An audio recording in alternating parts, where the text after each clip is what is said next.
Subscribe करें हमारे YouTube channel साधना gold को और पाएं वीडियोस सबसे पहले। बेल आइकन दबाना ना भूलें।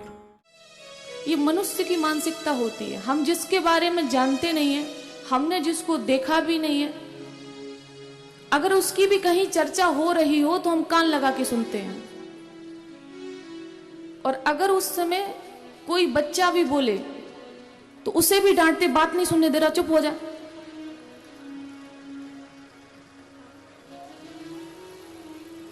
ये हमारे स्वभाव में शामिल होता है। सुनना क्या चाहिए? श्रवणु कथायाम, कथा सुननी चाहिए, भगवान के गुण सुनने चाहिए, भगवान के भजन सुनने चाहिए। और हम सुनते क्या है? बड़ा शौक होता है सुनने का, फिर एक सुनेगा, फिर उसमें 10 बातें ऐड करेगा, फिर आगे उस बात को ट्रांसफर करेगा, अभी आगे फैला दो। नरक के द्वार खोल रहे हो भैया, और कुछ नहीं है। गरुड़ पुराण में लिखा है कि जो व्यक्ति सज्जन व्यक्ति को भी कहता है कि नहीं नहीं ये सही नहीं है, ये गलत है, वो व्यक्ति कह रहा था इसके विषय में, ये बात बिल्कुल सत्य है, जब वो इस दुनिया से जाता है तो सीधा बैतरणी नदी में जाके गिरता है। कैसी है बैतरणी नदी? जो मांस से, पीप से, रक्त से उफन रही है, उसमें जाके उसको डुबो दिया जाता है। अब लगता होगा कि उसमें डूब के तो मर जाते होंगे, बिल्कुल नहीं। शरीर मरता है, जो अंश है वो नहीं मरता है। कबीरदास जी ने कहा है ना, माया मरी न मन मरा,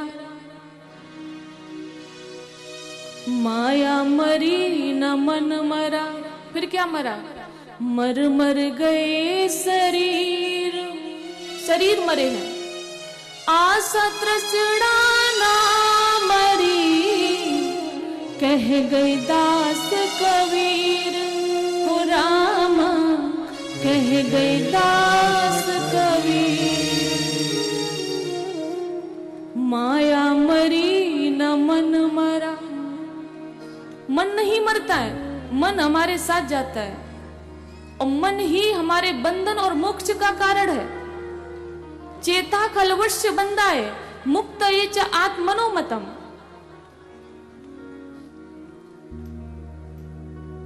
कहते हैं ना कि मन को समझा लो, मन को स्थिर कर लो। एक दिन मैंने निवेदन किया था, हमारे हाथ, हमारी बाड़ी, हमारे कान, हमारा मुंह, हमारी आंख, ये सब इंद्रियों में ही आते हैं। मन सहित एकादश इंद्रियां कहीं गई हैं। एकादश का अर्थ होता है 11। तो मन को कंट्रोल कर लो, ये सब कंट्रोल में हो जाएंगी। मन मरने के बाद हमारे साथ जाता है, मन कभी मरता नहीं है। और इसीलिए कहते हैं ना, लोग कहते हैं कि मन चंगा तो कठौती में गंगा। जो कहते शायद उन्हीं का चंगा नहीं होता है। जो दिखता ही नहीं है वो चंगा होगा कहां से? कोई बता दे, किसी ने मन देखा है? शरीर अगर गंदा होगा हमें दिखाई देगा, हम साफ कर लेंगे। मन गंदा है, दिखाई नहीं देता है, और जब दिखाई नहीं देगा तो साफ कैसे होगा? मन साफ होगा जब सत्संग की गंगा में उसे नहलाओगे, जब कृष्ण की कथा की गंगा में उसे नहलाओगे, तब साफ होगा। ऐसे साफ नहीं होगा। एतस्मात् परम किंचिन मना शुद्ध ही न विद्यते। मन की शुद्धि का कथा को छोड़कर दूसरा कोई साधन नहीं है इस संसार में। कथा जब हम सुनते हैं, कान के माध्यम से अंदर जाती है, और तब हमारा मन शुद्ध होता है। धुनोति समलम कृष्णा, जो हमारा हृदय गंदा है, धूल मिट्टी उस पर जमी है, भगवान उसको धुनते हैं, पापों को धुनते हैं, गंदगी को साफ करते हैं। जब वस्त्र गंदा होता कैसे साफ होता है बताइए? धोबी घाट तो देखा होगा ना किसी ने, मैंने भी देखा, तो आपने नहीं देखा होगा क्या? उठा उठा के पटकते हैं कपड़ों को, पटकते हैं कि नहीं? ऐसे ही भगवान हमारे मन में बैठ के हमारे पापों को उठा उठा के पटकते हैं, तब वो निकल के भाग जाते हैं।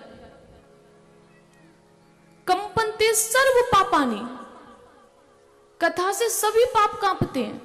भागवत में ही लिखा है, पहले दिन की कथा में मैंने कहा भी था।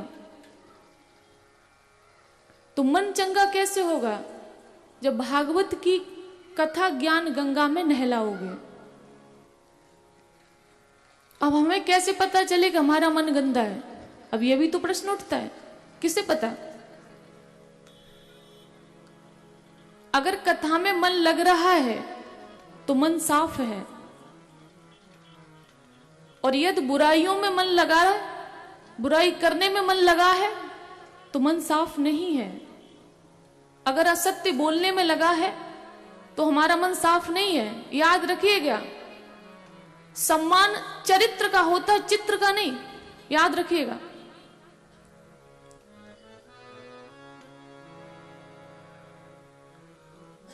और ये हमारा आचरण बता देता है हम कितने शुद्ध हैं, हमारा मन कितना शुद्ध है। वाणी के माध्यम से जैसे ही हमारे विचार बाहर आते हैं, पता चल जाता है कि अंदर गंध कितनी है या अंदर दुर्गंध कितनी है। गंध का अर्थ होता है महक, इसलिए कहा कि अंदर गंध कितनी है और अंदर दुर्गंध कितनी है। ये वाणी के माध्यम से, शब्दों से पता चल जाता है।